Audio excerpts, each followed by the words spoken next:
seorang raja yang sangat tamak dan serakah. Semua pohon di hutan ditebangi, sehingga banyak binatang yang kehilangan tempat tinggal dan tidak bisa mencari makan. Kasihan ya. Boleh nggak kita menebangi pohon? Nggak boleh, pohon hutannya ditebang sembarangan. Iya, raja yang serakah itu bisa kita biarkan semena-mena menebangi pohon-pohon di hutan ini. Kita bisa mati kelaparan, kata monyet. Di hutan itu tempat tinggal siapa? Burung, monyet, hewan, semua binatang ada di situ. Ya, di sini ada monyet dan juga ada ada kanguru juga. Berenang kawan, aku juga kehilangan sarangku karena pohon tempat tinggalku meletakkan sarang juga ditebang. Kata si burung. Nih, burungnya nggak punya tempat tinggal lagi kalau pohonnya dipotong. Kalau pohonnya ditebang, burungnya nggak bisa naruh sarang. Kalau naruh sarang di akar pohon yang di bawah, nanti dimakan apa? Dimakan binatang buas. Ya, jadi kita tidak boleh menebang pohon sembarangan. Saat binatang semua tengah berkumpul untuk berunding, tiba-tiba terdengar suara nyamuk. Nyamuk gimana bunyinya? Aku ingin menjadi sukarelawan untuk menghentikan kesombongan raja, kata nyamuknya. Tentu saja banyak binatang yang mencibir keberanian nyamuk. Selain dia kecil dan lemah, selama ini tidak ada yang berani menentang raja yang sangat sombong itu. Nggak percaya, binatang yang lain nggak percaya sama nyamuk. Nyamuk kan kecil, emang bisa ngalahin raja? Gitu kata binatang yang lain. Apa katamu tadi? Kamu berani dan mau melawan raja yang kejam? Kamu hanya binatang kecil, mana bisa? Kata sapi. Aku sungguh-sungguh, aku tidak takut, kata nyamuk. Biarpun kecil tapi cabai rawit, kecil-kecil tapi berani nyerang raja. Ya, kita tidak boleh meremehkan kemampuan siapapun, termasuk kemampuan kamu. Meskipun tubuhnya kecil, pastinya dia mau berusaha. Kita harus memberinya kesempatan, kata gajah. Nih, gajah ini baik ya. Kita nggak boleh ngeremehin orang lain, karena setiap orang itu punya kelebihan masing-masing.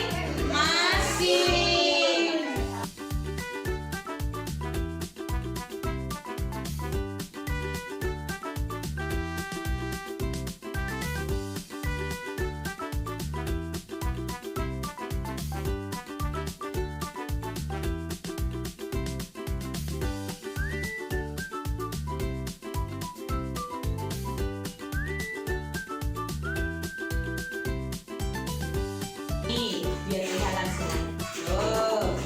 Saat nyamuk sampai di istana sang raja, rupanya sang raja sedang tidur. Duduk di bawah ya. Dan ya, nggak usah berebut. Duduk yang baik ya. Jadi, saat sang raja sedang tidur, tepat sekali. Hujan nyamuk yang langsung hinggap di tubuh sang raja. Langsung nyamperin rajanya.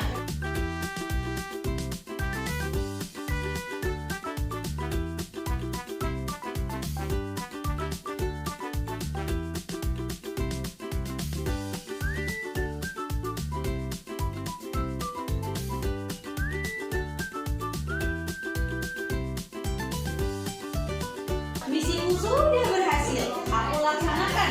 Tapi kalian harus tetap sabar untuk menunggu beberapa hari melihat hasilnya. Hasilnya apa kira-kira? Ada yang tahu nggak hasil nyamuknya apa? Hasilnya nyamuk memberi pelajaran kepada raja. Apa hasilnya? Beberapa hari kemudian raja demam hebat. Demam gimana? Gigil, badannya meriang. Seluruh tabib istana tidak ada yang sanggup mengobati penyakit sang raja. Hingga akhirnya raja yang tamak, sombong dan serakah itu meninggal. meninggal dunia. Berarti kena penyakit apa? Iya, kena nyamuk demam berdarah dari nyamuk itu. Sekarang lembar yang terakhir. Akhirnya semua binatang percaya bahwa kejadian yang menimpa raja yang sombong itu adalah hasil kerja nyamuk kecil. Mereka sadar bahwa setiap makhluk memiliki kelebihan yang luar biasa. Kalau bunda, nyamuk lo cuma kecil, nggak kelihatan sama mata, masa bisa bikin raja sakit? Bisa. Kita nggak boleh menyepelekannya nyamuk, makanya kita harus menjaga kebersihan lingkungan. Kalau ada sampah, dibuang di kotak sampah. Kalau ada sampah plastik, sampah kertas dibakar. Kalau ada air yang bergenang di mangkok, di piring, atau di tempat mainan anak-anak yang di luar, di kaleng, di botol, itu juga airnya dibuang. Ya, kenapa? Bikin jentik-jentik nyamuk. Kalau ada air yang bergenang di wadah, itu untuk sarang nyamuk. Yang bangun dari jentik-jentik bertelur, jentik-jentik terus jadi nyamuk berdarah. Bisa juga bikin kita gatel-gatel kalau digigit nyamuk bentol-bentol. Jadi kesimpulan dari cerita nyamuk yang kecil ini, kita tidak boleh meremehkan teman kita. Gak boleh kita ngomong sama temen yang kamu kecil, kamu pasti gak bisa main bola. Gak boleh meremehkan ya. Meskipun kecil, meskipun nulisnya lambat, itu masih proses belajar. Gak boleh kita matain temennya ya. Iya, cukup sekian bacaan-bacanya. Besok kita lanjut menggunakan buku cerita yang lain.